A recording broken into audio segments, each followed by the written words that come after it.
اخبرني ابي اسامة بن زيد قال تركت النبي صلى الله عليه وسلم ذات ليلة في بعض الحاجة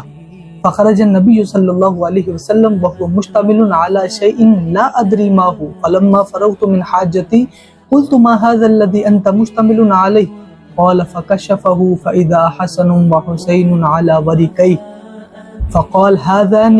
ابناي وابنا ابنتي اللهم اني احبهما فاحبهما وَأُحِبَّ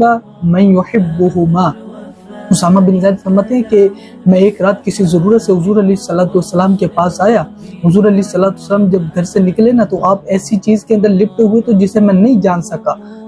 کہ یہ کیا چیز ہے۔ پھر جب اپنی ضرورت سے میں فارغ ہوا تو میں نے عرض کی یا رسول اللہ صلی اللہ علیہ وسلم جس کے اندر آپ لپٹے ہوئے ہیں یہ کیا چیز ہے؟ تو حضور علیہ السلام نے جب وہ چادر مبارک کھولی نا تو اس کے اندر حسن اور حسین تھے جو مصطفیٰ کریم علیہ السلام کے ساتھ چپکے ہوئے تھے۔ پھر حضور علیہ السلام نے ارشاد فرمایا یہ دونوں میرے بیٹے ہیں حسن اور حسین، یہ میرے بیٹے ہیں، میرے نواسے ہیں، اے اللہ میں ان دونوں سے محبت کرتا ہوں، تو بھی ان سے محبت کر اور اس سے بھی محبت کر جو ان دونوں سے محبت کرے۔ امام حسن و حسین کی محبت ہمارے ایمان کا تقاضا ہے، ہمارا ایمان ہے حسن و حسین سے محبت کرنا، اور ہمارا ایمان ہے جو حسن اور حسین سے محبت کرتا ہے